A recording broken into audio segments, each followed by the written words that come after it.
ಇಲ್ಲ ಕತ್ತಿ ನನ್ ಮಗ ತಿನ್ನೋದ್ ಬಿಟ್ಟಿದ್ದ, ಅದನ್ ಸ್ವಲ್ಪ ಯಾಕೆ ವೇಸ್ಟ್ ಮಾಡೋದಂತ ನಾನ್ ತಿಂತಾ ಇದೀನಿ. ಅದ್ರ ತಿಂದ್ಬಿಟ್ಟು ಕೆಲ್ಸ ಸ್ಟಾರ್ಟ್ ಮಾಡೋಣ. ಓಕೆ ಫ್ರೆಂಡ್ಸ್, ಆಯ್ತು. ಒಂದ್ ಮಿಕ್ಸಿ ಜಾರ್ ತಗೋಣ.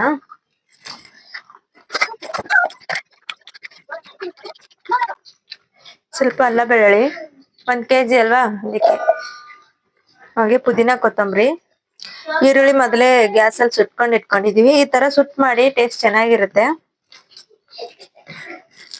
ಸ್ವಲ್ಪ ಚಿಕ್ಕ ಚಿಕ್ಕದ್ ಮಾಡೋಣ ಮಿಕ್ಸಿಯಲ್ಲಿ, ಇಲ್ಲಾಂದ್ರೆ ಸಣ್ಣ ಆಗಲ್ಲ.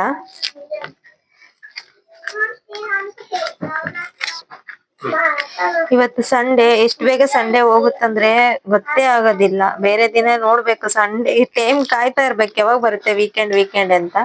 ವೀಕೆಂಡ್ ಬಂದ್ರೆ ಮಕ್ಕಳದೊಂದ್ ತಲೆ ನೋವು. ಇವಾಗ ರಜೆ ಬೇರೆ ಬಂದ್ಬಿಟ್ಟಿದೆ, ತಲೆ ಸಾಕಾಗ್ತಾ ಇದೆ ಇವ್ರ ಕಾಲಲ್ಲಿ. ನೋಡಿ ಹೆಂಗ್ ಹೊಡಿತಾರೆ.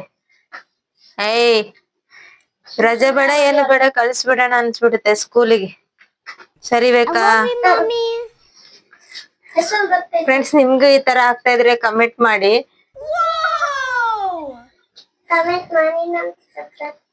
ಇಲ್ಲಾಂದ್ರೆ ಸಬ್ಸ್ಕ್ರೈಬ್ ಮಾಡಿ. ನೋಡಿ ನನ್ ಮಗ ಹೇಳ್ತಾವನೆ ಸಬ್ಸ್ಕ್ರೈಬ್ ಮಾಡಿ ಅಂತ. ನೋಡಿ ಇವಾಗ ಸ್ವಲ್ಪ ಈ ಸೈಜ್ ಅಲ್ಲಿ ಕಟ್ ಮಾಡ್ಕೊಂಡಿದೀನಿ, ಹಾಕೋಣ ಇದ್ರಲ್ಲೇ. ಈರುಳ್ಳಿನ ಅಷ್ಟೇ, ಇದನ್ನು ಚೆನ್ನಾಗಿ ಬೇಯಿಸ್ಕೊಂಡಿದ್ದೇವೆ, ಗ್ಯಾಸ್ ಅಲ್ಲಿ ಸುಟ್ಕೊಂಡಿದೀವಿ. ಈರುಳ್ಳಿ, ಒಣ ಕೊಬ್ಬರಿ ಚೆನ್ನಾಗಿ ಸುಟ್ಕೊಂಡ್ ಮಾಡಿ, ಚೆನ್ನಾಗಿರುತ್ತೆ ಟೇಸ್ಟ್. ಒಂದೇ ತರ ಮಾಡಿ ಸಾಕಾಗಿರುತ್ತೆ. ಈ ತರ ಒಮ್ಮೆ ಟ್ರೈ ಮಾಡಿ. ಎಲ್ಲ ಕೈಯೆಲ್ಲ ಸುಟ್ಟಿರೋದ್ರಿಂದ ಕೈ ಕಪ್ಪಾಗಿದೆ. ಆಮೇಲೆ ನೀಟಾಗಿ ತೊಳ್ಕೊಂಡ್ ಬಿಡೋಣ. 1 ನಿಮಿಷ ಕೈ ತೊಳ್ದು ಬಿಡ್ತೀನಿ, ಇದೆಲ್ಲ ತೆಗೆದ್ಬಿಟ್ಟು.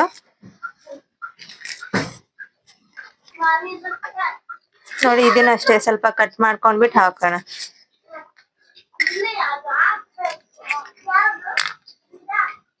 ನೋಡಿ ಹಾಕೋತಾ ಇದ್ದೀನಿ. ಎಲ್ಲ ಫ್ರೆಶ್ ಐಟಮೇ ಹಾಕಿ ಚೆನ್ನಾಗಾಗುತ್ತೆ ಸಾರು, ಚಿಕನ್ ಸಾಂಬಾರ್. ಇದ್ರ ಜೊತೆಗೆ ನಾವು ರೊಟ್ಟಿ ಮಾಡೋಣ ಅನ್ಕೊಂಡಿವಿ, ಜೋಳದ ರೊಟ್ಟೆ. ನೋಡೋಣ ಹೆಂಗಾಗುತ್ತೆ. ನಮಗೂ ಇವತ್ತು ಒಂದಿನ ರಜೆ ಸಿಕ್ಕಿರುತ್ತೆ, ರೆಸ್ಟ್ ಮಾಡೋಣ ಅನ್ಸುತ್ತೆ. ಕೇಳಲ್ಲ ಮನೆಯಲ್ಲಿ ಮಕ್ಳು, ಅವರು ಚಿಕನ್ ಸಾಂಬಾರ್ ಮಾಡು. ಅವ್ರಿಗೋಸ್ಕರ ಮಾಡೋದು, ನಮ್ಗೆ ಎಷ್ಟ್ ಕಷ್ಟ ಇದ್ರು.